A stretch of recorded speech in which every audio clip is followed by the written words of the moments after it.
السلام علیکم۔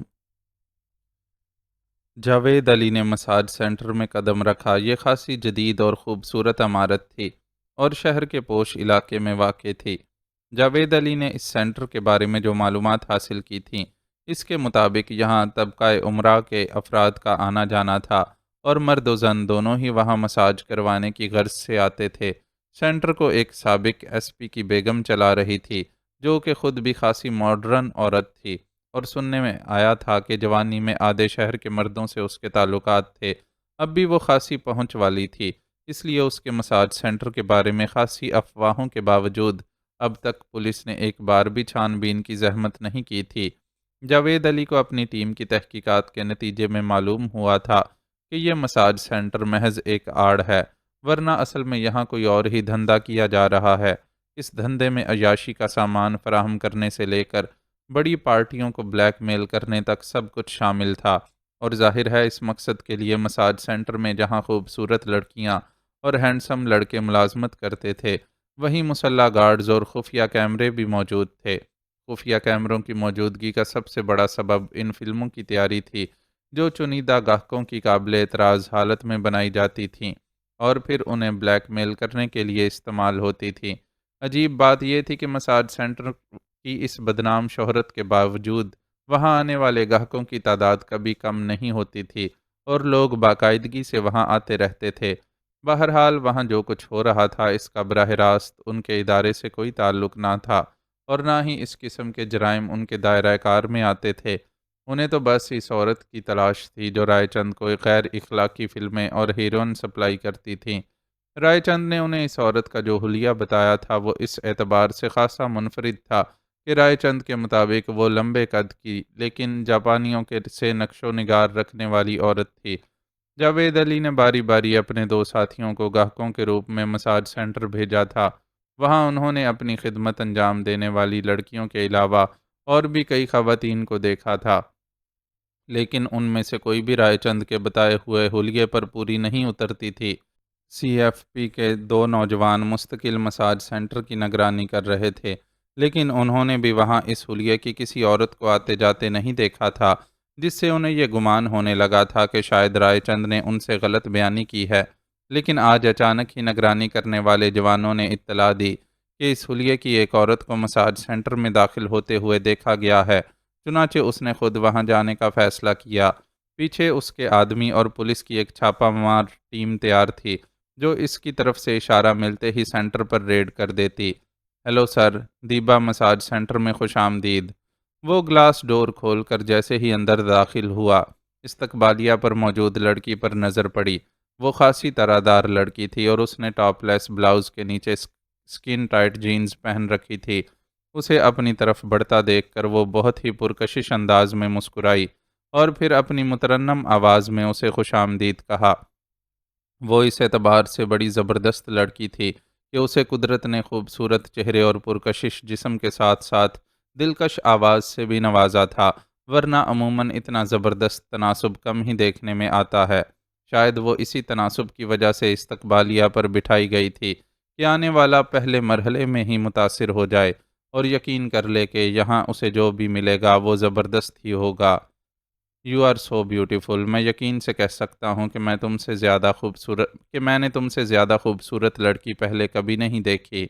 جاوید علی نے کسی دل پھینک عاشق کی طرح چھوٹتے ہی اس کی تعریف کر دی، جس پر وہ بڑی ادا سے کھلکھلا کر ہنس پڑی اور نہایت لگاوٹ سے بولی، it's a compliment for me. بھائی جو سچ تھا وہ میں نے بتا دیا۔ جاوید علی نے بھی اس کی ہنسی کا ساتھ دیا۔ ایسا شاید اس لیے ہے کہ آپ اس سے پہلے کبھی ہمارے مساج سینٹر نہیں آئے۔ یہاں آپ کو مجھ سے بھی زیادہ خوبصورت چہرے اور جسم دیکھنے کو ملیں گے۔ اب اس کا انداز خالص کاروباری تھا۔ اوہ، تم نے تو مجھے تجسس میں ڈال دیا ہے۔ میں بے چین ہوں کہ ایک ہی دن میں اپنی زندگی کی دوسری خوبصورت لڑکی کو دیکھ سکوں۔ وہ بھی برسر مطلب آ گیا۔ اپنے قوائف نوٹ کروا دیں۔ وہ فوراً ہی اپنے سامنے رکھے کمپیوٹر کی طرف متوجہ ہوئی۔ نام کیپٹن انس شیر علی، اس نے پورے اعتماد سے بتایا۔ اوہ، تو آپ آرمی سے ہیں؟ وہ ذرا سا چونکی۔ کیوں، یہاں آرمی والوں کو آنے کی اجازت نہیں ہے کیا؟ جواب میں اس نے مسکرا کر پوچھا۔ نہیں ایسی تو کوئی بات نہیں، لیکن آرمی والے خود ہی ادھر کا رخ نہیں کرتے۔ شاید اپنی ٹف روٹین اور ریگولر ایکسرسائز کی عادت کی وجہ سے انہیں فرصت اور ضرورت دونوں ہی نہیں ہوتی۔ اس نے وضاحت کی تو وہ بولا، آپ بالکل ٹھیک کہہ رہی ہیں، میں بھی پچھلے کئی دنوں سے چھٹیوں پر لاہور آیا ہوا ہوں، اور چھٹیوں کی وجہ سے روٹین میں تھوڑا سا فرق پڑ گیا ہے۔ اس لیے سوچا ذرا جسم کو فٹ کروایا جائے اور سستی نکالی جائے تاکہ واپس جانے پر ایڈجسٹ کرنے میں آسانی رہے۔ ڈونٹ وری سر، یہاں سے آپ ایسے فٹ فاٹ ہو کر جائیں گے کہ پھر دوبارہ بار بار ہمارے پاس آنے کا دل چاہے گا۔ اس نے اعتماد سے دعویٰ کیا اور مزید قوائف حاصل کرنے لگی۔ جاوید علی کو اپنے دو ساتھیوں کے تجربے کی بنیاد پر ان سوالات کے بارے میں پہلے سے ہی علم تھا، اس لیے اپنے بارے میں ایسی معلومات فراہم کرتا رہا جن کی وجہ سے وہ اسے کوئی امیر کبیر شخص سمجھ کر خصوصی اہمیت کا حامل سمجھے۔ عمارت کے ساتھ آرمی کے بیک گراؤنڈ کے ٹچ نے سونے پر سہاگا کا کام کیا تھا، اور وہ لڑکی یقیناً بہت متاثر ہوئی تھی۔ کمپیوٹر پر اس کے مکمل قوائف منتقل کرنے کے بعد وہ اس کی طرف رخ کر کے دلاویز انداز میں مسکرائی۔ عین اسی وقت اس کے سامنے رکھے انٹرکام کی گھنٹی بجی۔ یس میم، اس نے انٹرکام اٹھا کر مؤدبانہ لہجے میں کہا اور دوسری طرف کی بات سننے لگی۔ چند ثانیے کی مختصر بات سن کر اس نے اسی مؤدبانہ لہجے میں اوکے میم کہا اور رسیور رکھتے رکھتے ہی دوسرے ہاتھ سے گھنٹی کا بٹن دبا دیا۔ فوراً ہی ایک 20-22 سالہ اسمارٹ سی لڑکی مختصر لباس میں وہاں نمودار ہو گئی۔ سر کو روم نمبر 15 میں لے جاؤ، ریسیپشنسٹ لڑکی نے اسے حکم دیا۔ اوکے مس، وہ کہہ کر جاوید علی کی طرف پلٹی۔ آئیے سر، جاوید علی اس کی رہنمائی میں چل پڑا۔ عمارت باہر سے جتنی خوبصورت نظر آتی تھی، اندر سے بھی اتنی ہی خوبصورت اور جدید تھی۔ وہاں صفائی کا بہت خوب خیال رکھا گیا تھا۔ فرش کی سطح اتنی چمکیلی اور شفاف تھی کہ چلتے ہوئے اسے اپنا عکس نظر آ رہا تھا۔ اس کی رہنما لڑکی لچکیلی چال چلتی اسے سیڑھیوں سے اوپر لے گئی۔ اوپری منزل میں قطار سے کئی کمرے بنے ہوئے تھے، اور ہر کمرے کے دروازے سے اوپر کمرہ نمبر بھی درج تھا۔ ان میں سے کچھ نمبر روشن تھے اور کچھ نہیں۔ روشن نمبروں کا مطلب وہ جانتا تھا، جن کمروں کے نمبر روشن تھے وہاں گاہک موجود تھے۔ کمرہ نمبر 15 کے سامنے پہنچ کر لڑکی نے سائیڈ میں لگا چھوٹا سا بٹن دبایا تو رد عمل میں فوراً ہی دروازہ کھل گیا۔ سامنے ایک طویل گاؤن پہنی دراز قامت لڑکی، جس کے چہرے کے نقوش جاپانیوں کے سے تھے، اس کے استقبال کے لیے کھڑی تھی۔ اس کا چہرہ دیکھ کر جاوید علی کا دل بلیوں اچھل پڑا۔ آج سینٹر میں اس کی موجودگی کا سن کر اگرچہ وہ خاصا پر امید تھا، لیکن گمان نہیں تھا کہ براہ راست اسی سے واسطہ پڑ جائے گا۔ ہیلو سر، پلیز اندر تشریف لائیں۔ جاوید علی کو دیکھ کر وہ مسکرائی اور حلاوت آمیز لہجے میں اسے دعوت دیتے ہوئے مسافے کے لیے ہاتھ آگے بڑھایا۔ جاوید علی کو بھی اپنا ہاتھ آگے بڑھانا پڑا، جسے اس نے بہت جوش سے تھاما اور پھر چھوڑنے کی بجائے ہلکے سے دباتے ہوئے اندر کھینچ لیا۔ اندر وہی ماحول تھا جو کسی مساج سینٹر کے کمرے میں ہونا چاہیے تھا۔ درمیان میں پڑا خصوصی طرز کا بیڈ، ریکس میں رکھی مختلف بوتلیں اور سٹینڈ پر ٹنگے تولیے وغیرہ۔ ان چیزوں کے علاوہ وہاں ایک روم ریفریجریٹر بھی موجود تھا، جس کا مقصد اسے اس وقت فوراً ہی سمجھ آ گیا جب اس نے لڑکی کو اس میں سے بیئر کے یخ ٹن نکال کر لاتے دیکھا۔ میں نے سوچا کہ پہلے آپ کی تھوڑی سی تواضع کر دوں۔ ایک ٹن اسے تھما کر وہ خود بیڈ سے کچھ فاصلے پر موجود کرسی پر جا بیٹھی۔ جاوید علی کو پہلے ہی اس نے بیڈ پر بٹھا دیا تھا۔ ٹن ہاتھ میں لیے وہ اس کی جانب دیکھنے لگا۔ کرسی پر وہ ایسے انداز اور زاویے سے بیٹھی تھی کہ اس کا طویل گاؤن سامنے سے کھل گیا تھا، اور اس سے اس کی لمبی خوبصورت ٹانگیں عریاں حالت میں گھٹنوں کے اوپر تک صاف دکھائی دے رہی تھیں۔ فی الحال میں اس کی ضرورت تو محسوس نہیں کر رہا، لیکن تم جیسی خوبصورت میزبان کو انکار بھی نہیں کیا جا سکتا، اس لیے تھوڑی سی چکھ لیتا ہوں۔ اس نے ایسا ظاہر کیا کہ وہ اس سے بے حد متاثر ہو گیا ہے، اور ٹن کھول کر ہونٹوں سے لگا لیا۔ یہ اور بات تھی کہ وہ صرف پینے کی اداکاری کر رہا تھا، پی نہیں رہا تھا۔ سننے میں تو آیا ہے کہ آرمی والے بڑے شوق سے یہ شغل کرتے ہیں، اور آپ معمولی سی بیئر کے لیے تکلف سے کام لے رہے ہیں۔ وہ مخمور نظروں سے اسے دیکھتے ہوئے بولی، آرمی والے شوق ضرور رکھتے ہیں، لیکن ان کا اپنا ایک ڈسپلن ہوتا ہے، اور چاہیں بھی تو اسے توڑنے میں خاصی مشکل محسوس کرتے ہیں۔ میں بھی اس وقت پینے کا عادی نہیں ہوں۔ صرف تمہارا دل رکھنے کے لیے چکھ رہا ہوں، لیکن یہ تو بتاؤ کہ تمہیں کیسے معلوم ہوا کہ میں آرمی میں ہوں؟ ابھی تو ہمارا آپس میں انٹروڈکشن بھی نہیں ہوا۔ اسے جواب دیتے دیتے اس نے سوال بھی داغ دیا۔ سمجھے جادو سے وہ کھلکھلائی اور ٹن ہونٹوں سے لگا لیا۔ اس طرح شاید وہ مزید کچھ کہنے سے بچنا چاہتی تھی۔ جاوید علی نے بھی جواب پر اصرار نہیں کیا۔ اسے معلوم تھا کہ ٹیکنالوجی کے اس دور میں یہ کوئی بڑی بات نہیں تھی کہ اس نے اپنی جگہ پر بیٹھے بیٹھے استقبالیہ کمرے میں ہونے والی ساری گفتگو سن لی ہو۔ اسے عین وقت پر بجنے والا انٹرکام بھی یاد آیا۔ امکان یہی تھا کہ اس کے کوائف جان کر اسے جاوید علی میں خصوصی دلچسپی محسوس ہوئی ہو اور اس نے خود اسے وہاں بلوایا ہو۔ تمہیں تو جادو سے پتہ چل گیا، لیکن مجھے ایسا کوئی جادو نہیں آتا، اس لیے تمہیں اپنا انٹروڈکشن خود کروانا پڑے گا۔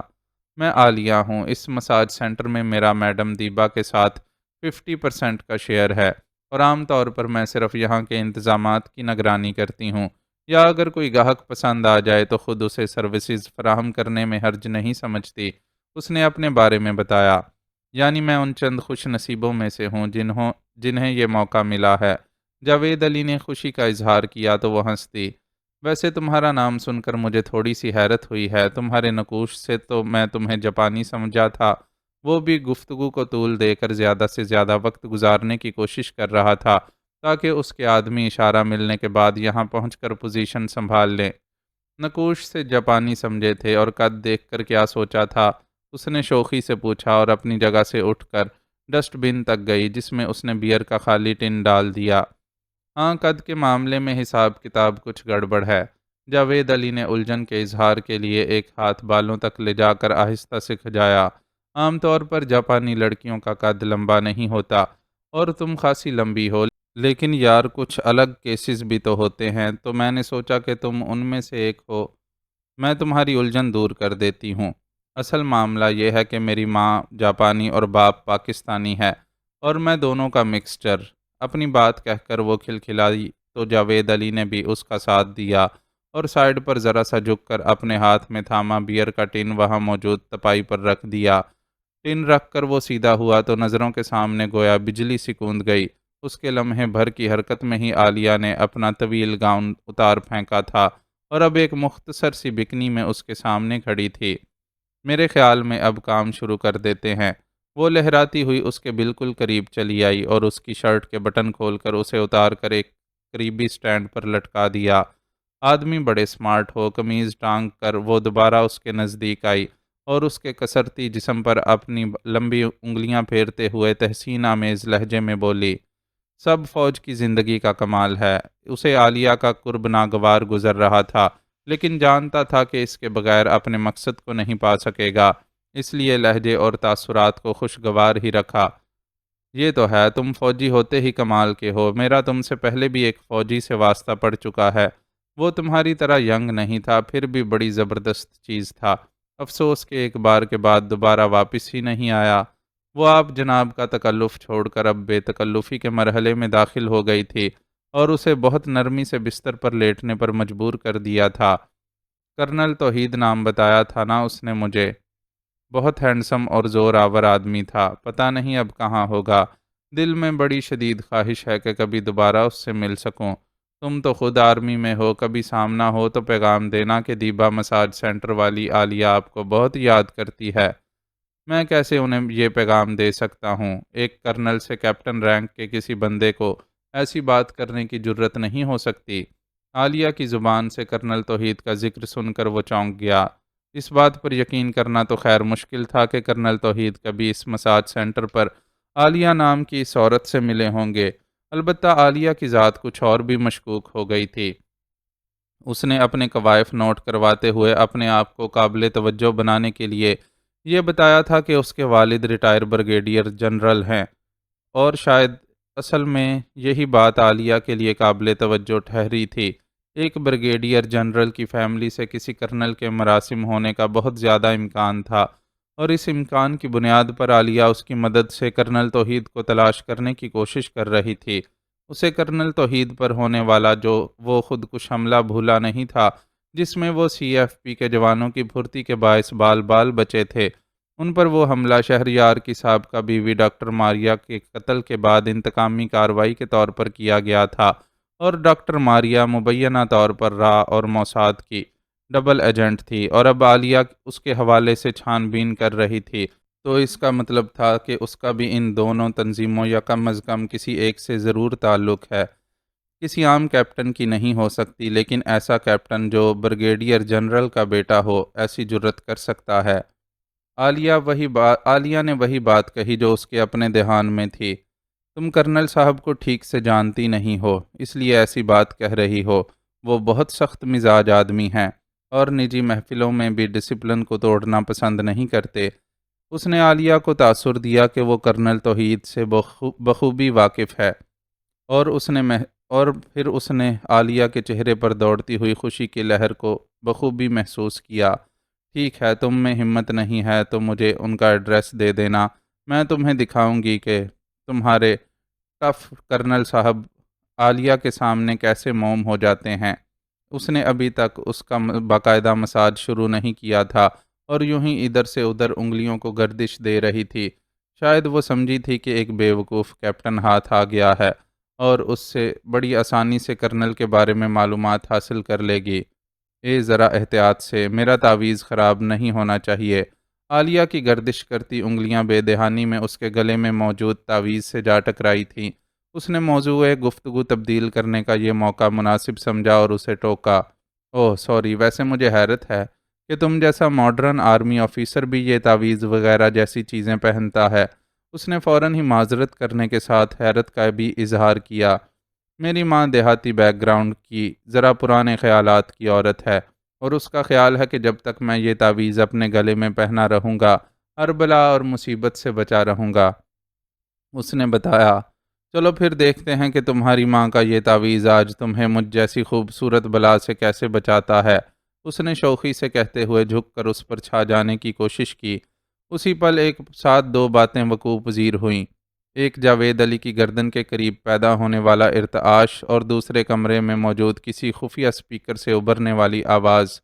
کمرہ ساؤنڈ پروف تھا، نہ تو یہاں کی آوازیں باہر جا سکتی تھیں اور نہ ہی باہر کی آوازیں اندر آ سکتی تھیں، شاید اسی لیے یہ اہتمام کیا گیا تھا۔ پولیس نے سینٹر پر ریڈ کر دیا ہے، پلیز آپ سب الرٹ ہو جائیں۔ سپیکر سے ابھرنے والی گھبرائی ہوئی آواز کو اس نے شناخت کر لیا۔ وہ وہی مترنم آواز والی ریسیپشنسٹ تھی جس سے وہ استقبالیہ کمرے میں مل چکا تھا۔ اس کی آواز سن کر اس نے بڑی خوبصورتی سے فطری رد عمل کا اظہار کیا اور عالیہ کو دھکیل کر اپنے اوپر سے ہٹاتے ہوئے اس سٹینڈ کی طرف دوڑا جہاں اس کی شرٹ موجود تھی۔ شرٹ سٹینڈ سے اتار کر اس نے نہایت پھرتی سے پن لی اور بٹن لگاتے ہوئے گھبرائے ہوئے لہجے میں عالیہ سے پوچھنے لگا، یہاں سے نکلنے کا کوئی راستہ ہو تو بتاؤ۔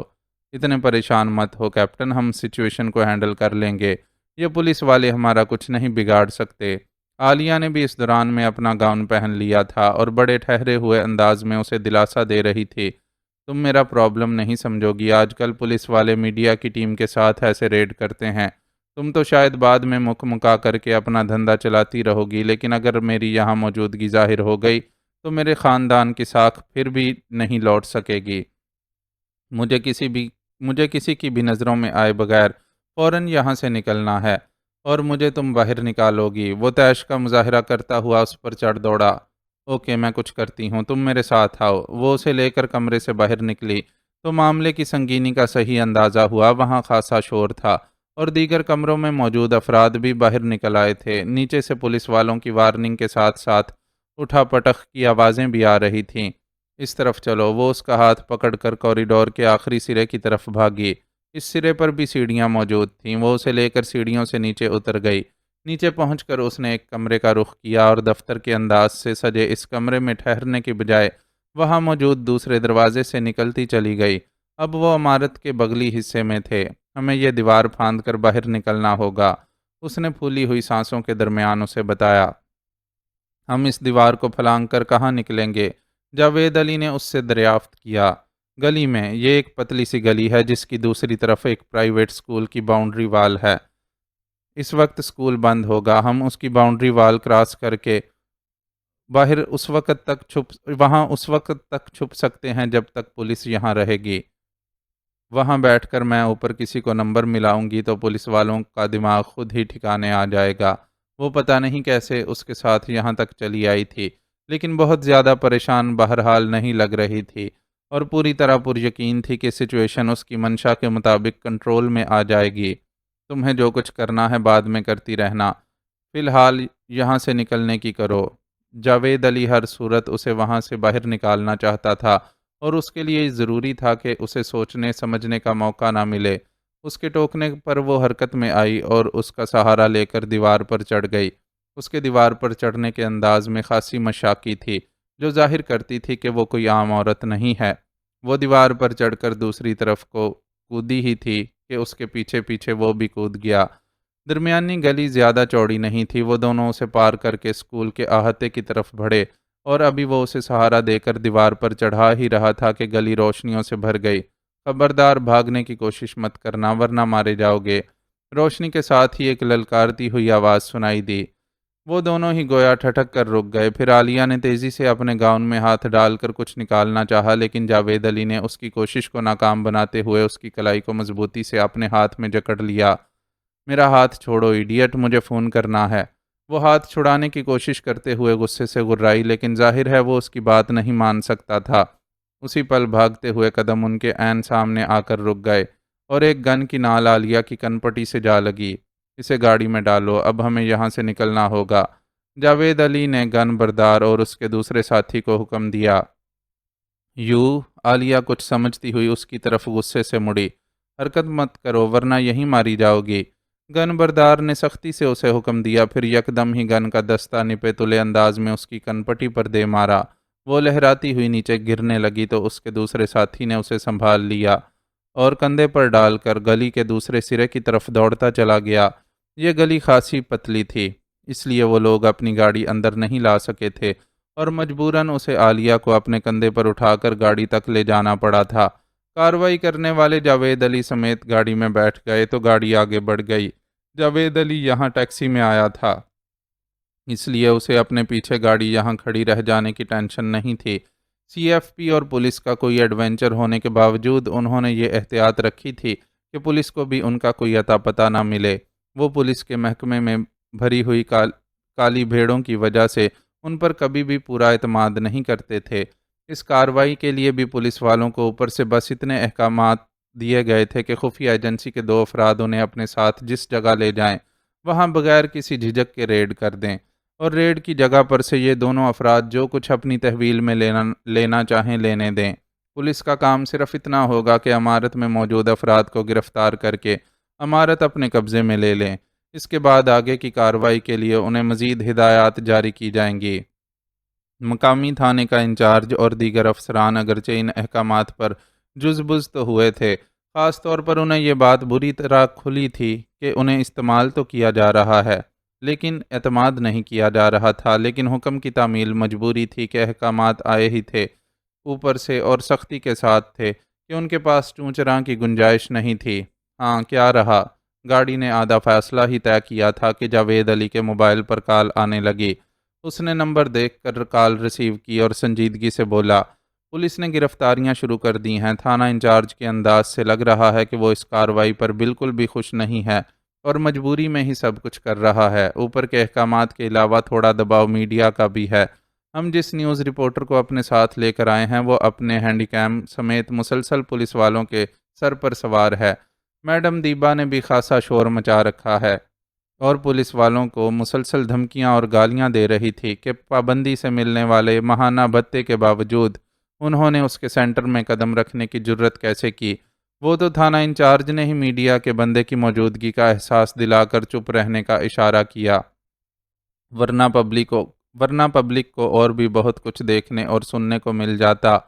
دوسری طرف موجود شخص پرجوش انداز میں اسے تفصیلات سے آگاہ کرنے لگا۔ یہ سب تو ہونا ہی تھا، تم بتاؤ تم لوگوں کے کام کا کیا رہا؟ اس نے قدرے بیزاری سے پوچھا۔ ہم نے کافی کچھ اپنے قبضے میں لے لیا ہے۔ مختلف مقامات خصوصاً کمروں میں نصب کیمروں سے تیار کی جانے والی ویڈیوز ہمارے قبضے میں ہیں۔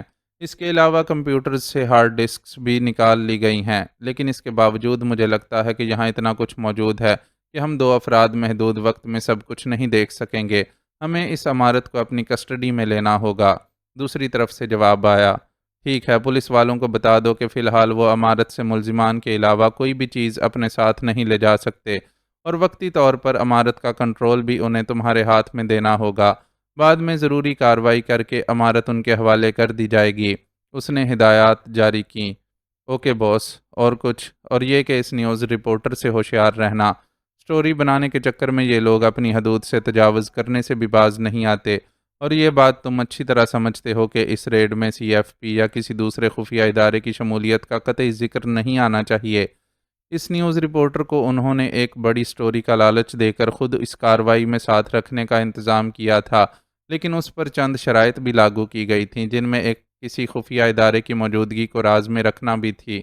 اس کے علاوہ بھی وہ بس وہی کچھ ریکارڈ کر سکتا تھا جس کی اسے اجازت دی جاتی۔ رازداری کو قائم رکھنے کے لیے اسے اپنی کیمرہ ٹیم اور ٹیکنیکل سٹاف کو ساتھ لانے کی اجازت بھی نہیں دی گئی تھی، اور وہ تنہا ہی اپنے ہینڈی کیم کی مدد سے اس موقع کی کوریج کر رہا تھا۔ ڈونٹ وری، وہ کچھ نہیں کر سکے گا۔ یہاں سے جانے سے پہلے اسے اپنے کیمرے میں محفوظ ویڈیو سمیت ہر چیز کی مکمل تلاشی دینی پڑے گی۔ ٹھیک ہے، پھر تم اطمینان سے اپنا کام کرو۔ تم دونوں جب تک وہاں موجود ہو، تمہیں کور دینے کے لیے ہمارے ساتھی آس پاس موجود رہیں گے۔ وہ موبائل آف کر کے واپس جیب میں رکھنے لگا تو ہاتھ خود بخود ہی اپنے گلے میں موجود تعویذ سے جا ٹکرایا۔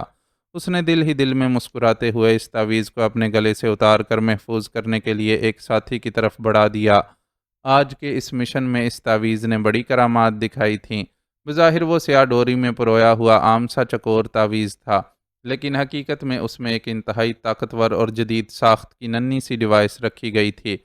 اس ڈیوائس کی مدد سے اس کے ساتھی دور گاڑی میں بیٹھے مساج سینٹر میں اس کی کسی بھی فرد سے ہونے والی گفتگو اچھی طرح سنتے رہے تھے۔ اس کے علاوہ اس میں ایک دوسرے کو کاشن دینے کی سہولت بھی موجود تھی۔ مساج سینٹر میں عالیہ سے سامنا ہوتے ہی اس نے اپنے ساتھیوں کو کاشن دے دیا تھا کہ وہ اپنے مطلوبہ ہدف تک پہنچ چکا ہے۔ اس کے ساتھی بھی اسی طرح اسے کاشن دے کر اپنے ایکشن کے لیے ریڈی ہونے کا عندیہ دیتے رہے تھے۔ تعویذ کے ساتھ رابطے میں موجود جلد کی سطح پر یہ کاشن ایک تھر تھراہٹ کی صورت میں ظاہر ہوتا تھا، اور کسی دوسرے کو خبر بھی نہیں ہو پاتی تھی کہ اس کے ارد گرد کیا ہو رہا ہے، جیسا کہ عالیہ کے ساتھ ہوا تھا۔ اپنی دانست میں تو وہ کرنل توحید تک پہنچنے کے لیے ایک کھلنڈرے سے کیپٹن کو قابو میں کرنے جا رہی تھی، لیکن کھیل ہی کھیل میں بازی پلٹ گئی تھی، اور اب وہی صورت سے بھولا نظر آنے والا کیپٹن چہرے پر سخت تاثرات سجائے اسے بے خبری کے عالم میں اپنے ساتھ لیے جا رہا تھا۔ بے ہوشی کی حالت میں پچھلی نشست پر بیٹھی عالیہ کو اندازہ بھی نہیں ہو سکتا تھا کہ شکل و صورت سے بھولا بھالا نظر آنے والا یہ کیپٹن اس کے راہ اور موساد سے ملتے تانے بانوں کی وجہ سے اس کے لیے کتنا شفاق ثابت ہو سکتا ہے۔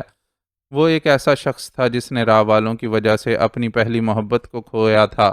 اسے کبھی بھی کسی بھی حال میں شازمین کا چہرہ بھولتا نہیں تھا، اور افسوسناک بات یہ تھی کہ اس کی یادداشت میں ہر دم تازہ رہنے والا شازمین کا چہرہ اپنے خوبصورت خد و خال کے ساتھ نہیں، بلکہ اس اذیت اور خوف کے ساتھ منجمد تھا جس سے وہ راہ کے ایجنٹوں کی تحویل میں گزری تھی۔ ایسی صورت میں یہ کیسے ممکن تھا کہ راہ کے کسی ایجنٹ کے ہاتھ آ جانے کے بعد وہ اس کے ساتھ کسی رعایت یا نرمی سے کام لیتا؟ طرح عالیہ کا برا وقت اس کے بہت قریب آ گیا تھا، لیکن وہ اس سے بے خبر پچھلی نشست پر بے ہوش پڑی، کبھی دائیں والے تو کبھی بائیں والے کے کندھے پر گری جا رہی تھی۔ مجھے اور کتنا انتظار کرنا ہوگا سر؟ ذیشان نے اپنے فون پر عمیر افندی کی کال ریسیو کی تو خود کو خاصی مشکل میں محسوس کیا۔ عمیر افندی کو شہریار کی جگہ دلوانے میں سی ایف پی نے کلیدی کردار ادا کیا تھا، اور اس نے اب تک یہ ثابت کیا تھا کہ اس کا انتخاب درست ہے۔ وہ دیانتداری اور سمجھداری کے ساتھ اپنے فرائض بھرپور طریقے سے انجام دے رہا تھا، لیکن اس دوران اسے ایک بڑے صدمے سے گزرنا پڑا تھا۔ اس کا کزن اظفر، جو در حقیقت سی ایف پی کا جوان تھا، جنگل کا راز جاننے کی کوشش میں اپنے ساتھیوں سمیت اپنی جان گنوا چکا تھا۔ یہ عمیر ہی تھا جس نے اس بات کا کھوج لگایا تھا کہ اظفر اور اس کے ساتھیوں کی موت کے پیچھے کوئی حادثہ نہیں بلکہ باقاعدہ قاتلانہ منصوبہ موجود تھا، اور اسی وجہ سے وہ چاہتا تھا کہ جلد از جلد تحقیقات کر کے یہ معلوم کیا جائے کہ وہاں جنگل میں ایسا کیا ہو رہا ہے جس کی وجہ سے لوگوں کو اپنی جانیں گنوانی پڑ رہی ہیں۔ مجھے تمہارے جذبات کا پوری طرح احساس ہے عمیر، شاید تم یقین نہیں کرو، لیکن اظفر کو کھونے کا ہم سب کو بھی اتنا ہی دکھ ہے جتنا تمہیں، بلکہ ہمارا دکھ تو اس حوالے سے اور بھی بڑھ جاتا ہے کہ اظفر کے ساتھ ہم نے اپنے 4 ساتھی مزید گنوائے ہیں، اور ہم مزید کوئی کارروائی کرنے میں تذبذب کا شکار بھی اسی لیے ہیں کہ کہیں کسی بھرپور پلاننگ کے نہ ہونے کی صورت میں ہمیں مزید نقصان نہ اٹھانا پڑے۔ آخر خود کو سنبھال کر اس نے گفتگو کا آغاز کیا۔ یوں کہیں کہ آپ لوگ ڈر رہے ہیں اور آپ کے پاس اظفر جیسا کوئی دوسرا بندہ نہیں ہے جو بے دھڑک اپنی جان قربان کرنے کو تیار ہو جائے۔ وہ ذرا تلخ ہوا۔ تم غلط ہی نہیں سمجھ رہے، ہمارے ساتھیوں کے ساتھ زیادتی بھی کر رہے ہو۔ ہم میں سے ہر ایک ہر وقت وطن کی خاطر جان قربان کرنے کے لیے تیار رہتا ہے، لیکن اس کا مطلب یہ نہیں کہ ہم اندھا دھند اپنے آدمیوں کو آگ میں جھونک دیں۔ ہمارا ہر ایک ساتھی ہمارے لیے بہت قیمتی ہے، اور اظفر جیسے بے شمار خوبیوں والے جوانوں کو کھونے کے بعد ہم سمجھ سکتے ہیں کہ وہاں کی صورتحال کتنی خراب ہے۔ ہم اس بات کو بھولے نہیں ہیں کہ ہمیں اس سلسلے میں کوئی کارروائی کرنی ہے۔ بس یوں سمجھو کہ افرادی قوت اور وسائل کی کمی کی وجہ سے تھوڑا انتظار کرنے پر مجبور ہیں۔ ہمارے لوگ کئی دوسرے محاذوں پر مصروف ہیں اور فی الوقت ہم اس طرف توجہ دینے پر مجبور ہیں۔ جنگل میں آپریشن کرنا ہماری آئندہ کی پلاننگ میں شامل ہے، لیکن اب ہم یہ آپریشن پولیس کے ذریعے نہیں کرنا چاہتے۔ پولیس میں موجود کالی بھیڑوں اور رازداری کے فقدان کی وجہ سے ایسی کوئی کوشش وقت اور پیسے کے ضیاع کے علاوہ کچھ ثابت نہ ہوگا۔ چنانچہ چاہے تمہیں کتنا ہی ناگوار گزرے، میں یہ کہنے پر مجبور ہوں کہ تمہیں بھی ہماری طرح موزوں وقت تک کے لیے صبر کرنا ہوگا۔ اس نے عمیر کے تلخ جملے کے جواب میں ذرا طوالت سے کام لیتے ہوئے جواب دیا، آپ لوگ مشابرم خان کو بھی واپس ڈیوٹی پر نہیں بھجوا رہے ہیں۔ وہ میرے پاس آ جائے تو کم از کم ہم دونوں ہی مل کر کچھ کر ڈالیں گے۔ وہ جی دار بندہ ہے، میرا ساتھ ضرور دے گا۔ عمیر کی سوئی ابھی تک وہیں اٹکی ہوئی تھی۔ مشابرم خان کے معاملے میں بھی ہم مجبور ہیں، وہ کچھ ایسے معاملات میں ملوث ہو گیا ہے کہ اب اس کا منظر عام پر آنا خود اس کی جان کی سلامتی کے لیے خطرناک ہوگا۔ کم از کم اب وہ اپنی پہلے والی جگہ پر تو بالکل کام نہیں کر سکے گا۔ اس کے لیے ہم کچھ اور سوچ رہے ہیں۔ ذیشان نے اسے دو ٹوک جواب دیا، اس طرح تو میں یہاں کچھ نہیں کر سکوں گا اور چودھری اور اس کے گرگے اپنی منمانی کرتے رہیں گے۔ وہ جھنجھلایا۔ ایک بات یاد رکھو عمیر، ہم کسائی نہیں ہیں۔ ہم اپنے لوگوں کی وطن کے لیے محبت اور جذبات کو دیکھتے ہوئے انہیں کسی مذبح خانے میں ایسے ہی نہیں دھکیل دیتے۔ اگرچہ ہم ہیں ہی خطروں کے کھلاڑی، پھر بھی ہماری کوشش ہوتی ہے کہ اپنے ایک ایک فرد کی حفاظت کا خیال رکھیں۔ ذیشان بھی اب بے حد سنجیدہ موڈ میں آ چکا تھا، لیکن عمیر کی ذہنی رو شاید کچھ بہکی ہوئی تھی، چنانچہ لہجے کی جھنجھلاہٹ کو برقرار رکھتے ہوئے ذرا غصے سے بولا، آپ احتیاطیں ہی کرتے رہیں گے اور یہاں چودھری اور اس کے گرگے خون کی ہولی کھیلتے رہیں گے، کیونکہ انہیں معلوم ہے کہ یہاں ایسا کوئی فرد نہیں جو ان کے ہاتھ پکڑ سکے۔ وہ خود کو قانون کی گرفت سے بالکل آزاد سمجھتے ہیں۔ وہاں کون سا نیا واقعہ ہوا ہے، مجھے بتاؤ تاکہ میں جان سکوں کہ تم اتنے ڈسٹرب کیوں ہو۔ ذیشان کا لہجہ یکدم ہی نرم پڑ گیا۔ اسے اندازہ ہو گیا تھا کہ کوئی ایسی بات ہے جو عمیر جیسے کھرے شخص کے لیے تکلیف کا باعث بنی ہوئی ہے۔ چودھری کے گاؤں میں ہونے والے سالانہ عرس کے بارے میں تو آپ بہت کچھ جانتے ہوں گے۔ اپنی اسی پالیسی کے مطابق کہ چودھری سے الجھے بغیر اپنے کام کیے جاتے رہیں، میں اس عرس میں شریک ہوا تھا، لیکن صرف کھانے کے وقت تک۔ میرے پی اے عبد المنان نے مجھے پہلے ہی بتا دیا تھا کہ چودھری کے اصرار پر وہاں رات بسر کرنے والے عیاشی اور فحاشی کی ہر حد پھلانگ جاتے ہیں، اور ظاہر ہے میں ایسا نہیں کر سکتا تھا۔ بعد میں معلوم ہوا کہ عرس کی رات وہاں بڑا ہنگامہ ہوا اور چودھری نے تشدد کے ذریعے وہاں آئی ایک طوائف کو قتل کر ڈالا۔ اصولاً اس پر قتل کا مقدمہ چلنا چاہیے تھا، لیکن چودھری نے نائکا کا منہ نوٹوں سے بھر کر بند کروا دیا، اور اس کے اپنے ذاتی ملازمین میں سے تو کسی کے منہ کھولنے کا ویسے ہی سوال نہیں پیدا ہوتا تھا کہ اس بیچاری طوائف کے قتل کا مقدمہ کون درج کرواتا۔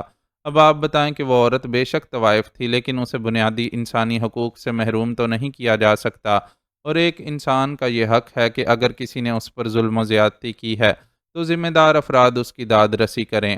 وہ مظلوم طوائف اپنی جان سے جانے کے بعد شاید قبر کے اندھیروں میں منتظر ہوگی کہ کسی طرح تو نظام انصاف کام کرے، لیکن یہاں یہ حال ہے کہ سرے سے کوئی مدعی اور گواہ ہی نہیں ہے۔ عمیر اپنے ڈپریشن کی وجہ آہستہ آہستہ بتاتا چلا گیا۔ حادثے کا علم اسے ان خبروں کے ذریعے ہوا تھا جن کو چھپانے کی کتنی ہی کوشش کی جائے مگر وہ سرگوشیوں کی صورت ارد گرد گردش کرتی رہتی ہیں۔ یہ واقعی بہت افسوسناک واقعہ ہے، لیکن اس واقعے پر بیٹھ کر صرف افسوس کرنے سے کچھ نہیں ہوگا۔ تم کوشش کرو کہ کسی طرح اس معاملے میں چودھری پر گرفت کی جا سکے۔ ذیشان نے خود بھی افسوس کرتے ہوئے اس کو مشورہ دیا۔ میں کیا کر سکتا ہوں جبکہ کہیں قتل کا کوئی مقدمہ ہی درج نہیں ہوا ہے اور نہ ہی کوئی عینی شاہد موجود ہے۔ میری معلومات کے مطابق موت کی وجہ سیڑھیوں سے گرنا قرار دی گئی ہے۔ وہ کچھ مایوس سا تھا۔ تم یہ کر سکتے ہو کہ اس کیس کی تحقیقات کرواؤ۔ وہاں پولیس میں ڈی ایس پی منظور نامی ایک آدمی کافی ڈھنگ کا بندہ ہے۔ تم پیچھے رہتے ہوئے اس سے اس سلسلے میں کام لے سکتے ہو۔ مرنے والے کی قبر کشائی کروا کر لاش کا پوسٹ مارٹم کرواؤ، لیکن اس سے پہلے اس کا کوئی ایسا والی وارث یا قریبی سہیلی وغیرہ ڈھونڈو جو اس حادثے پر دل سے افسردہ ہو اور اس بات پر راضی ہو جائے کہ چودھری کے نام نہ صحیح کسی نامعلوم فرد کے خلاف ایف آئی آر درج کروا دے۔ نائکا نے رقم لے کر خاموشی اختیار کر لی۔ اس کا مطلب یہ نہیں ہے کہ باقی سب نے بھی اس صورتحال کو قبول کر لیا ہو۔ لوگ کسی کی طاقت سے خوف زدہ ہو سکتے ہیں، لیکن یہ ممکن نہیں کہ سارے کے سارے لوگ ہی بے حس ہوں۔ وہاں اس کوٹھے پر کوئی تو ہوگا جسے اس صورتحال نے جھنجھوڑا ہوگا۔ تمہارا کام ہے کہ کسی بھی طریقے سے اس شخص کا کھوج لگاؤ۔ باقی رہی گواہ کی بات تو وہ تمہیں حویلی کے اندر بھی مل سکتا ہے۔ میری معلومات کے مطابق چودھری کے چھوٹے بیٹے بہزاد شاہ کی بیوی فریدہ اپنے سسر سے سخت نفرت کرتی ہے، اور اگر ہم کسی طرح اس تک رسائی حاصل کر لیں تو امید کی جا سکتی ہے کہ وہ گواہی کے لیے تیار ہو جائے گی۔ وہ ایک کے بعد ایک مشورے دیتا چلا گیا جو عمیر آفندی کے دل کو لگے۔ آپ نے مجھے بہت اچھی لائن آف ایکشن دے دی ہے۔ میں پوری کوشش کروں گا کہ چودھری کی گردن گرفت میں لے سکوں۔ حسب توقع وہ کوئی راہ نظر آتے ہی پرجوش ہو گیا۔ میں تمہاری کامیابی کے لیے دعا کروں گا۔ ذیشان جانتا تھا کہ چودھری جیسے بندوں کے لیے اس نظام میں اس قسم کے الزامات سے بچنے کے لیے کتنی گنجائش اور سہولتیں موجود ہیں۔ پھر بھی اس کی ہمت بند آئی، کیونکہ وہ سمجھتا تھا کہ قتل کے اس کیس میں بے شک چودھری کو کوئی سزا نہ ملے اور الزامات ثابت نہ ہو، پھر بھی اتنا تو ہوگا کہ اس کے دامن پر لگنے والے داغوں میں ایک داغ کا اضافہ ہو جائے گا۔ میں اس کیس کو حل کرنے میں اپنی پوری جان لڑا دوں گا۔ عمیر نے اپنے عزم کا اظہار کیا۔ ہم بھی اظفر کے قاتلوں کو کبھی معاف نہیں کریں گے اور انہیں ایک دن ان کے انجام تک ضرور پہنچائیں گے۔ جواباً ذیشان نے اسے یقین دہانی کروائی اور دوسری طرف کا جواب سنے بغیر فون بند کر دیا۔ اگرچہ اس نے بہت سبھاؤ سے عمیر کو اس وقت نمٹایا تھا، لیکن خود اس کے اپنے اعصاب جھنجھنا اٹھے تھے اور وہ کسی بھی کام کی طرف اپنی توجہ مبذول رکھنے کے قابل نہیں تھا۔ چنانچہ عجیب اعصاب زدہ حالت میں اپنی نشست چھوڑ دی اور ایک ایسی الماری کے سامنے جا کھڑا ہوا جس میں بے شمار کیسوں کی فائلیں بھری ہوئی تھیں۔ ان میں سے ایک فائل اظفر والے کیس کی بھی تھی۔ اس فائل کو الماری سے نکال کر وہ اپنی میز تک لایا اور اس کی ورق گردانی کرنے لگا۔ اظفر اور اس کے ساتھیوں کی پیرآباد روانگی سے لے کر ان کے قتل تک کی تمام ممکنہ معلومات موجود تھیں۔ اس کے علاوہ ایک نقشہ بھی موجود تھا۔ یہ نقشہ انہیں اظفر کے سامان میں سے ملا تھا۔ فائل پڑھتے ہوئے اس نے وہ نقشہ بھی کھول ڈالا اور جنگل کے بارے میں اس معلوماتی نقشے پر اظفر نے بہت سے نشان لگائے تھے، لیکن ان نشانوں میں ایک نشان بہت نمایاں تھا۔ اظفر نے اپنی نوٹ بک میں نشان زدہ مقام تک پہنچنے کے لیے عین اسی دن کی تاریخ لکھی تھی جس دن اسے اور اس کے ساتھیوں کو قتل کیا گیا تھا، لیکن حیرت انگیز طور پر ان سب کی لاشیں اس مقام سے بہت دور بالکل مختلف سمت میں ملی تھیں، جبکہ اگر وہ لوگ کسی حادثے کا شکار ہوئے تھے تو اصولاً ان کی لاشیں اس مقام کے اطراف میں یا اس کی طرف جانے والے راستے پر ملنی چاہیے تھیں۔ یہ نکتہ شروع ہی سے اس کے ذہن میں کھٹکتا رہا تھا۔ اب ایک بار پھر فائل دیکھنے پر وہ کھٹک بیدار ہو گئی اور اس نے فیصلہ کر لیا کہ جب بھی اس سمت میں دوبارہ کام شروع کیا گیا اس نکتے کو سب سے زیادہ اہمیت دینے پر زور دے گا۔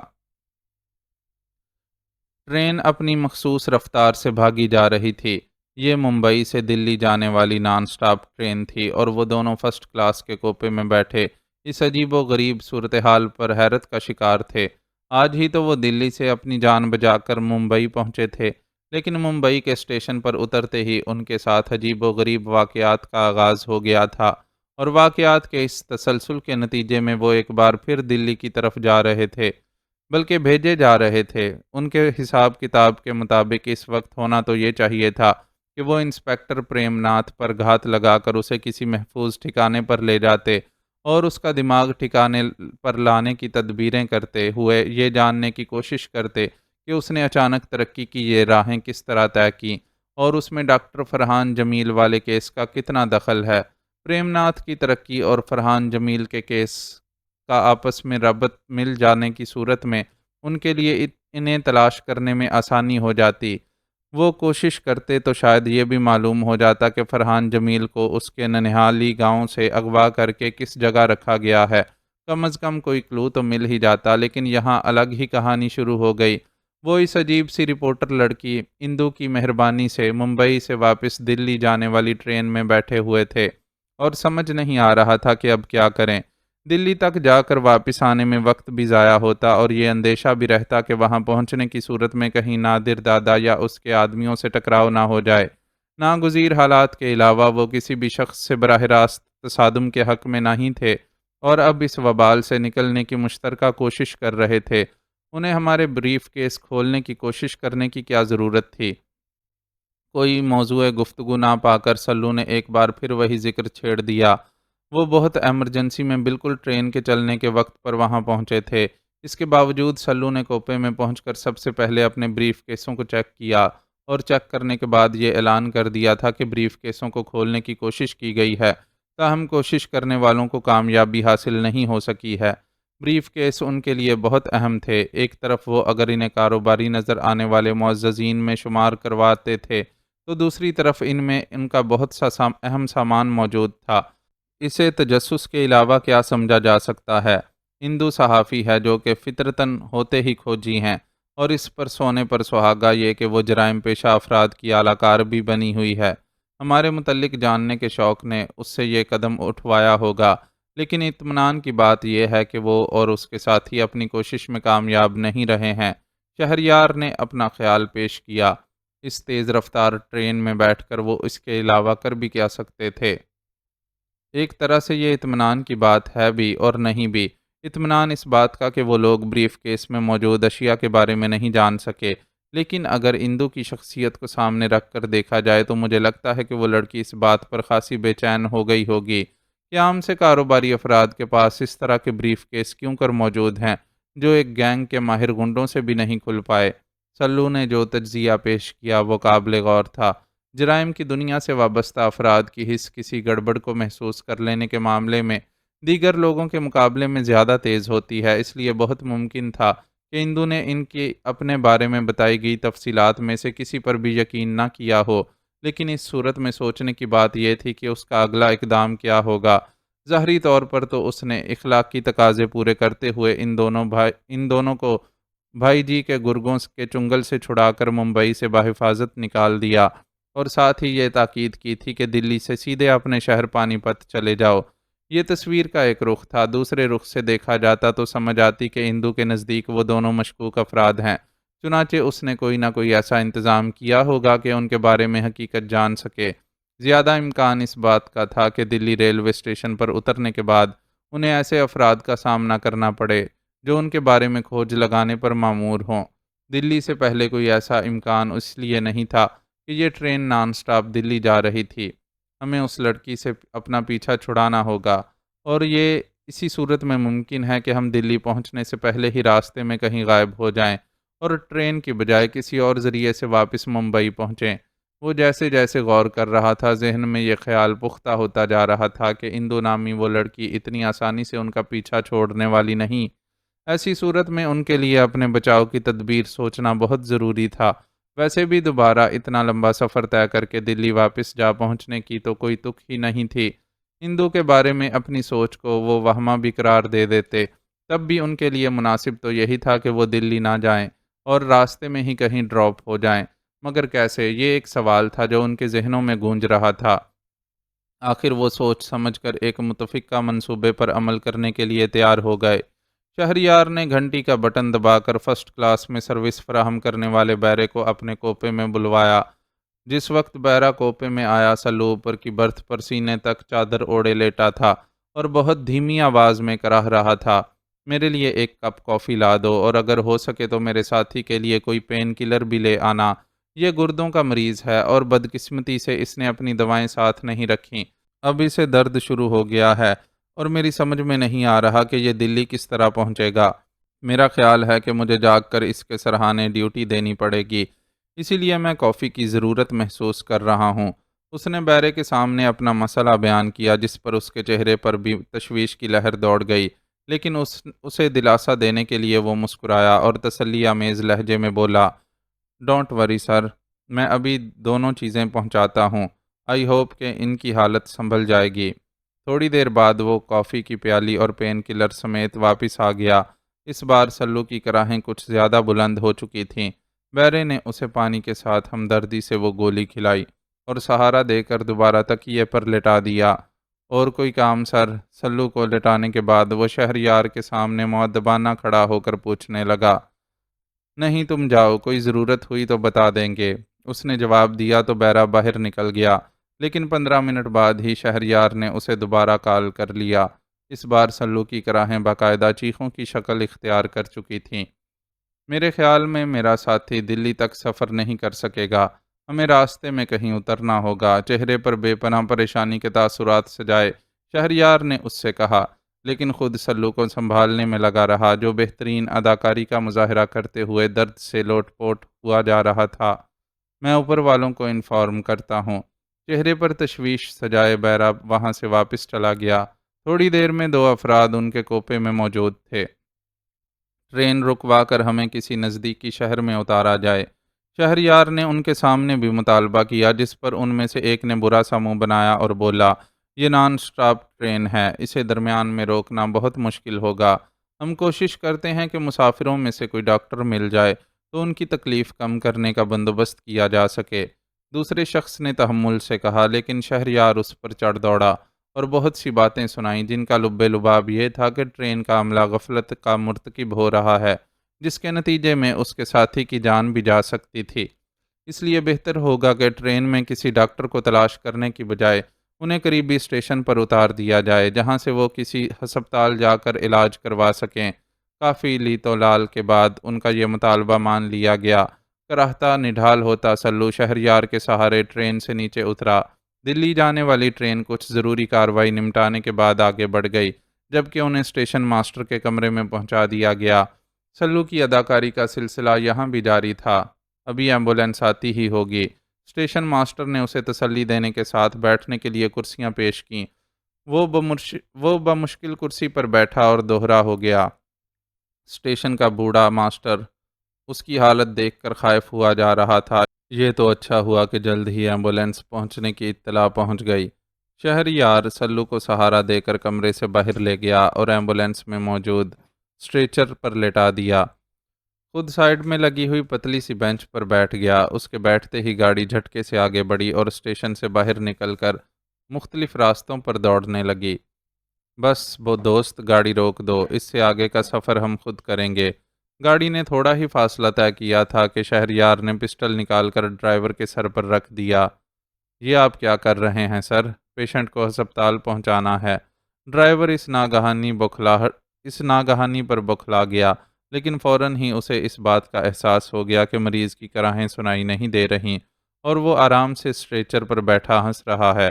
کون ہو تم لوگ؟ ڈرائیور نے خوف زدہ لہجے میں پوچھا۔ تمہیں یہ جاننے کی کوئی ضرورت نہیں ہے، گاڑی روکو اور جیسا ہم کہتے ہیں کرو، سلو نے اسے دھمکایا۔ گاڑی رکنی نہیں چاہیے ڈرائیور، یہ کون ہیں؟ ان سے یہ ہم خود معلوم کر لیں گے۔ اچانک ہی کوئی چھلاوا سلو کے اسٹریچر کے نیچے سے برآمد ہوا اور اپنی خوفناک گن سے بیک وقت ان دونوں کو نشانے پر لیتا ہوا بولا۔ اس کی شکل دیکھ کر وہ دونوں ہی دنگ رہ گئے۔ یہ تو وہی بیرا تھا جو بڑی انکساری سے ٹرین میں ان کی خدمات انجام دیتا رہا تھا۔ کوئی الٹی سیدھی حرکت کرنے کا خیال من میں ہے تو اسے نکال دو۔ اگر تم دونوں نے کسی طرح مجھے قابو کر بھی لیا تو ان لوگوں سے نہیں بچ سکو گے جو ساتھ والی گاڑی میں تمہارے لیے ہی موجود ہیں۔ وہ فوری حیرت کے جھٹکے سے نکلے بھی نہیں تھے کہ اس نے انہیں مطلع کیا۔ بے ساختہ ہی ان کی نظریں ایمبولینس کی کھڑکی کے شیشوں سے باہر گئیں۔ وہاں واقعی ایک ہائی روف نما گاڑی موجود تھی اور اس میں سوار مسلح افراد کے ہتھیاروں کی نالیں یقینی طور پر انہی کی طرف اٹھی ہوئی تھیں۔ دیکھ بھائی، ادھر ہمارا کسی سے کوئی لفڑا نہیں ہے، ہم اپنے کام سے جا رہے ہیں، تو اپنا راستہ لے۔ وہ دونوں ہی اسلحہ دیکھ کر ڈر جانے والے نہیں تھے، لیکن غیر متوقع مصیبت سر پر ٹوٹ پڑنے پر تھوڑے سے سٹ پٹا گئے۔ مجھے کیا کرنا ہے میں اچھی طرح جانتا ہوں، تمہارے لیے بہتر ہے کہ اپنا منہ بند کر کے بیٹھو۔ ٹرین میں انہیں بڑے ادب سے اپنی خدمات پیش کرنے والا بیرا اس وقت یکسر بدل چکا تھا اور خوفناک تیور سے پیش آ رہا تھا۔ اگر تجھے پتا ہے کہ تجھے کیا کرنا ہے تو ہم کو بھی پتا ہے کہ ہم نے کیا کرنا ہے۔ تیرے ساتھ جا کر اپنا ٹائم کیوں خراب کریں گے؟ سلو پر اس کے خوفناک انداز کا کوئی اثر نہیں ہوا تھا اور وہ اپنی ہی ہانکے جا رہا تھا۔ شاید وہ اسے تیش دلا کر ایسا کوئی موقع تلاش کرنا چاہتا تھا جب اس پر ہاتھ ڈالا جا سکے، لیکن شہریار دیکھ رہا تھا کہ موجودہ صورتحال میں یہ عملی طور پر ممکن نہیں ہے۔ اگر وہ ایمبولینس میں اس بیرے پر ہاتھ ڈالنے میں کامیاب بھی ہو جاتے تو ایمبولینس کے ساتھ ساتھ دوڑتی گاڑی میں سوار مسلح افراد کا کیا کرتے، جن کی گنز کے رخ انہی کی طرف تھے۔ ہائی روف میں سوار ان بندوں کا جائزہ لیتے ہوئے اسے یکدم ہی احساس ہوا کہ ایمبولینس کے ساتھ یہی واحد گاڑی نہیں دوڑ رہی، بلکہ پیچھے ایک پولیس جیپ بھی موجود ہے۔ یہ بڑی نازک صورتحال تھی اور وہ اندازہ نہیں لگا سکتا تھا کہ ان سے ایسی کون سی غلطی ہوئی ہے جو گاندھی نگر میں اترتے ہی انہیں پولیس نے گھیر لیا ہے۔ البتہ یہ طے تھا کہ جو بھی گڑبڑ تھی اس کا آغاز ممبئی سے ہی ہو گیا تھا اور ان کے کوپے میں خدمات فراہم کرنے والے بیرے کو بطور خاص ان کے لیے مقرر کیا گیا تھا۔ مطلب صاف تھا کہ وہ بیرا نہیں بلکہ بیرے کا سوانگ بھر کر ان کی نگرانی کر رہا تھا۔ اپنے پیچھے آتی پولیس جیپ کو دیکھ کر یہ اندازہ لگانا بھی مشکل نہیں تھا کہ کسی وجہ سے وہ قانون کی نظر میں آ گئے ہیں۔ ایمبولینس کے ساتھ چلتی ہائی روف میں سوار مسلح افراد اگرچہ سادہ پوش تھے، پھر بھی ان کی وضاقتہ دیکھ کر یہ اندازہ لگایا جا سکتا تھا کہ وہ پولیس کے محکمے سے ہی تعلق رکھتے ہیں۔ موجودہ صورتحال کا جائزہ لیتے ہوئے اس کا ذہن بہت تیزی سے حالات کا تجزیہ کر رہا تھا۔ انہیں اندو نے ممبئی سے دلی جانے والی ٹرین کے پہلے سے بک کوپے میں سوار کروایا تھا، اس لیے یہ قیاس کیا جا سکتا تھا کہ وہ بیرا اسی کا آدمی تھا اور ان کے ٹرین سے اترتے ہی خود بھی پیچھے اتر گیا تھا۔ اگر وہ تنہا ان کے مقابل آتا تب بھی شہریار اتنی بری طرح نہ چونکتا، لیکن یہاں تو صورتحال یہ تھی کہ ایمبولینس کے اسٹیشن پہنچنے کے مختصر عرصے میں نہ صرف اس نے پولیس کی مدد حاصل کر لی تھی بلکہ خود بھی ذاتی طور پر انہی کی ایمبولینس میں گھس بیٹھا تھا۔ اتنی تیزی سے یہ سب کچھ کر لینا کسی عام شخص کے بس کی بات نہیں ہو سکتی تھی۔ اندو نے اپنا تعلق کسی اشوک صاحب کے گینگ سے بتایا تھا، لیکن اسے نہیں لگتا تھا کہ ممبئی کے ایک گنڈے کی اتنی پہنچ ہوگی کہ وہ وہاں سے اتنی دور گاندھی نگر میں اتنا بہترین انتظام کر سکے، اور پھر کسی گینگ سے تعلق رکھنے والے فرد کو اس کی ضرورت بھی کیا تھی۔ ایسے گینگ جو بھی قدم اٹھاتے ہیں اپنے مفادات کی خاطر اٹھاتے ہیں، اور ظاہر ہے سلو اور شہریار دونوں کا ان سے کوئی لینا دینا نہیں تھا۔ چنانچہ اس کے ذہن میں رہ کر یہ خیال کسی کڑیالے سانپ کی طرح سنسنا رہا تھا کہ اندو وہ نہیں جو اس نے خود کو ان کے سامنے ظاہر کیا تھا، وہ شاید کسی خفیہ ادارے سے تعلق رکھتی تھی اور اپنے آدمیوں کی مدد سے بہت آسانی سے انہیں گھیر چکی تھی۔ تیری ماں کی، وہ ایمبولینس کے ساتھ اور پیچھے دوڑتی گاڑیوں کا جائزہ لیتے ہوئے حالات کا تجزیہ کرنے میں مصروف تھا کہ سلو نے ایمبولینس کے اندر کاروائی ڈال دی اور جانے کس ترکیب سے اپنے سر پر سوار بیرے سے اس کی گن چھیننے میں کامیاب ہو گیا۔ خود شہریار تو بس لمحہ بھر کی ہلچل کو محسوس کرنے کے ساتھ بیرے کے منہ سے نکلنے والی گالی ہی سن سکا، اور اب حالات یہ تھے کہ بیرے کی اپنی گن کی نال اس کے سر سے لگی ہوئی تھی۔ سلو کی اس پھرتی پر جہاں وہ ششدر رہ گیا، وہیں ساتھ دوڑتی ہوئی ہائی روف میں سوار افراد کے تیور بھی بگڑ گئے۔ اسے چھوڑ دے ورنہ کتے کی موت مارا جائے گا، ان میں سے ایک نے چیخ کر دھمکی دی۔ اپنی گاڑیاں یہاں سے دور لے جاؤ ورنہ میں اس کا بھیجا اڑا دوں گا۔ دھمکی سے خائف ہونے کی بجائے سلو نے جوابی دھمکی دی اور اپنی بات میں وزن پیدا کرنے کے لیے بیرے کے بالوں کو مٹھی میں جکڑ کر کھینچتے ہوئے اس کی کنپٹی پر گن کا دباؤ بڑھایا۔ اس کے اس انداز پر نہ صرف بیرے کا چہرہ متغیر ہوا بلکہ ہائی روف سواروں کے چہروں پر بھی تذبذب کی کیفیت نظر آنے لگی، اور یوں محسوس ہوا کہ وہ فیصلہ نہ کر پا رہے ہوں کہ اب انہیں کیا کرنا چاہیے۔ یہ تم اپنے لیے اچھا نہیں کر رہے ہو، اگر تم نے مجھے مار بھی دیا تو اس شہر سے باہر نہیں نکل پاؤ گے، پولیس ہر ایگزٹ پر ناکہ لگا دے گی، بیرے نے سلو کو دھمکی آمیز انداز میں سمجھایا۔ شہریار خود بھی کسی حد تک اس سے متفق تھا، لیکن اب جب کہ سلو قدم اٹھا چکا تھا تو اس کا ساتھ دینے کے سوا کوئی چارہ نہیں تھا۔ یوں بھی وہ جس صورتحال میں گرے ہوئے تھے ان کے لیے آگے کھائی اور پیچھے کنویں والا معاملہ تھا۔ اگر ابھی گرفتار ہو کر پولیس کے کسی ٹھکانے پر پہنچ جاتے تو بھی پولیس نے ان کے ساتھ کوئی معزز مہمانوں والا برتاؤ نہیں کرنا تھا، چنانچہ ان کے شکنجے سے نکلنے کے لیے ایک کوشش کر لینے میں کوئی حرج نہیں تھا۔ اپنا پسٹل تو پہلے ہی اس کے ہاتھ میں تھا، جسے وہ کچھ دیر قبل ایمبولینس کے ڈرائیور کو دھمکانے کے لیے استعمال کر رہا تھا۔ اب دوبارہ اس نے اس سے یہی کام لینا شروع کر دیا اور گراتی ہوئی آواز میں بولا، تمہیں گاڑی کی کسی صورت نہیں روکنی ہے، اسے چلاتے رہو اور شہر سے باہر جانے والے راستے کی طرف چلو۔ ٹھیک ہے جناب، ڈرائیور گھگیایا۔ ادھر سلو ایمبولینس سے جونک کی طرح چمٹے پولیس اہلکاروں سے نمٹ رہا تھا۔ 10 تک گننے تک اگر تم لوگوں نے ہمارا پیچھا نہ چھوڑا تو میں انجام کا سوچے بغیر اس کا بھیجا اڑا دوں گا۔ دھمکی دینے کے ساتھ ہی وہ بلند آواز میں گنتی گننے لگا۔ ہائی روف ایمبولینس سے اتنی قریب چل رہی تھی کہ یقیناً اس میں سوار لوگ سلو کی گنتی کو سن سکتے تھے۔ پیچھے ہٹ جاؤ، میں ابھی زندہ رہنا چاہتا ہوں۔ کن پٹی سے لگی گن کے بڑھتے ہوئے دباؤ کے ساتھ وہ صرف 6 تک گنتی برداشت کر سکا اور چیخ کر اپنے ساتھیوں سے بولا۔ اس کی چیخ کا خاطر خواہ اثر ہوا اور ہائی روف کی رفتار کم ہونے لگی۔ اس کے ساتھ ہی پولیس جیپ نے بھی اپنی رفتار گھٹا دی۔ چند منٹوں میں ایمبولینس اتنی آگے بڑھ چکی تھی کہ دونوں گاڑیاں ان کی نظروں سے اوجھل ہو گئیں۔ اس طرف سے تھوڑا اطمینان ہوا تو شہریار پیچھے سے کود کر اگلی سیٹ پر چلا گیا۔ ڈرائیور جو پہلے ہی خوف زدہ تھا، اس نے اسے اپنے برابر میں بیٹھا دیکھا تو خوف سے اس کی گگی بن گئی۔ میں غریب ڈرائیور ہوں صاحب، میرا کسی سے کوئی لینا دینا نہیں ہے، آپ کو جہاں جانا ہے جاؤ، مجھے یہیں اتار دو۔ اس نے تقریباً روتے ہوئے شہریار سے التجا کی تو اسے اس پر رحم آ گیا۔ وہ غیر متعلقہ اور بے قصور آدمی تھا اور خواہ مخواہ اس مسئلے میں پھنس گیا تھا۔ انہوں نے وقتی طور پر تو بے شک پولیس والوں سے پیچھا چھڑا لیا تھا، لیکن کچھ بھروسہ نہیں تھا کہ شہر سے نکلنے کی کوشش میں وہ کسی ناکے پر دھر لیے جاتے۔ نکلتے ہی بھی تو خاصی مارا ماری کے بعد، اور اس چکر میں اگر وہ بیچارہ ڈرائیور زد میں آ جاتا تو جانے پیچھے اس کے قریب والوں پر کیا گزرتی۔ وطن اور مذہب کی تفریق سے قطع نظر وہ ایک انسان تھا، وہ بھی بے قصور و بے ضرر انسان، جو جانے کتنے افراد کے کنبے کی کفالت کا ذمہ دار تھا۔ اسے اس شخص کو اس جھگڑے سے الگ کر دینا ہی مناسب معلوم ہوا اور وہ ٹھہرے ہوئے لہجے میں بولا، گاڑی روکو۔ ڈرائیور نے فوراً اس کے حکم کی تعمیل کی۔ نیچے اتر جاؤ۔ اس نے دوسرا حکم صادر کیا جس کی ڈرائیور نے پہلے سے بھی زیادہ پھرتی سے تعمیل کی۔ اس کے اتر کر دروازہ بند کرنے تک شہریار اس کی جگہ سنبھال چکا تھا۔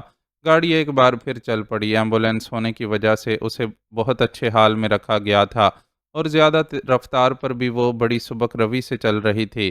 تم اپنے ساتھ اچھا نہیں کر رہے، ہم تمہیں صرف معمول کی پوچھ گچھ کے لیے لے جا رہے تھے، لیکن تم نے اپنی حرکتوں سے ثابت کر دیا ہے کہ تم خطرناک مجرم ہو اور اب میرے ساتھی تم سے سختی کے ساتھ نمٹیں گے۔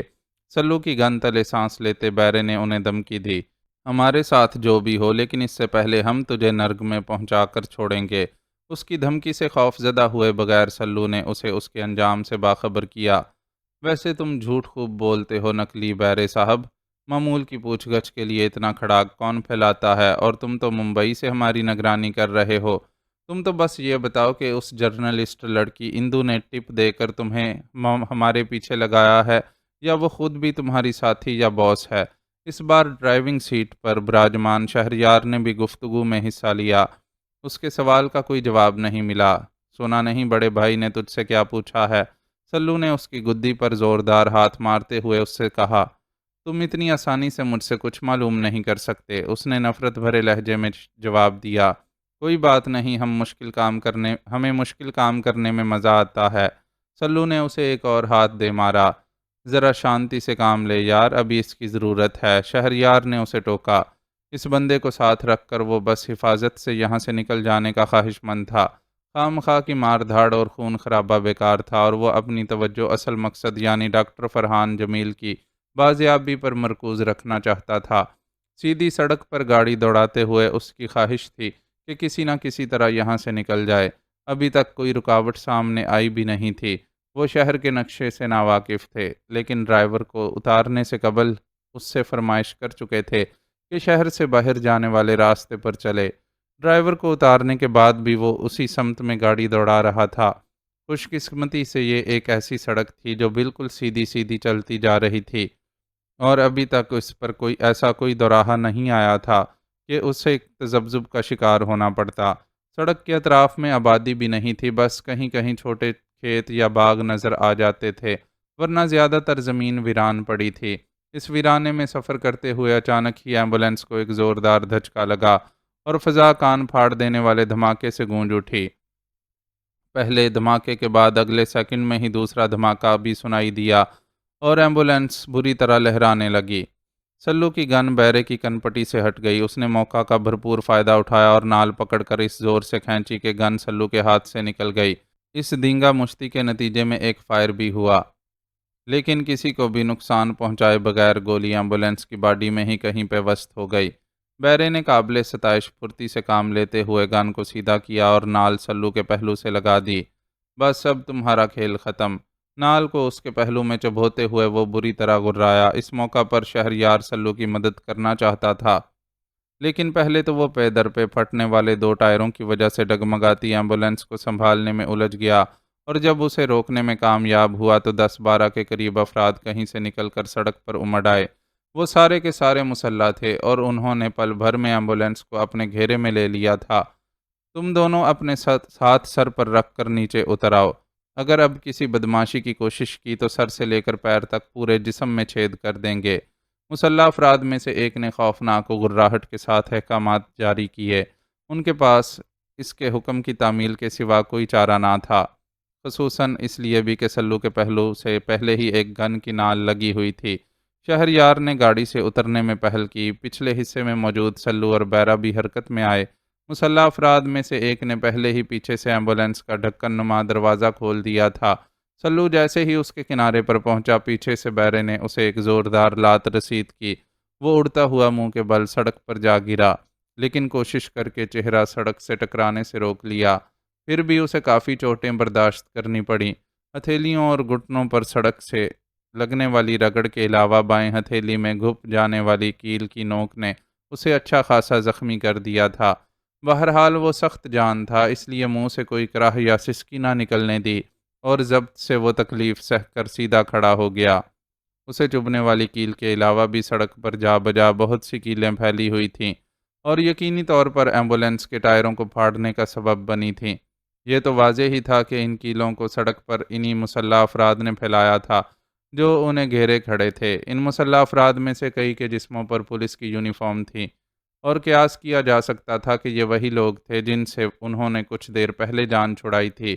علاقہ شناس ہونے کی وجہ سے انہوں نے بہت آسانی سے کسی دوسرے راستے سے سامنے سے آ کر انہیں گھیر لیا تھا، وہ بھی ایسی کامیابی سے کہ ان دونوں کو ہاتھ پیر ہلانے تک کا موقع نہیں ملا تھا۔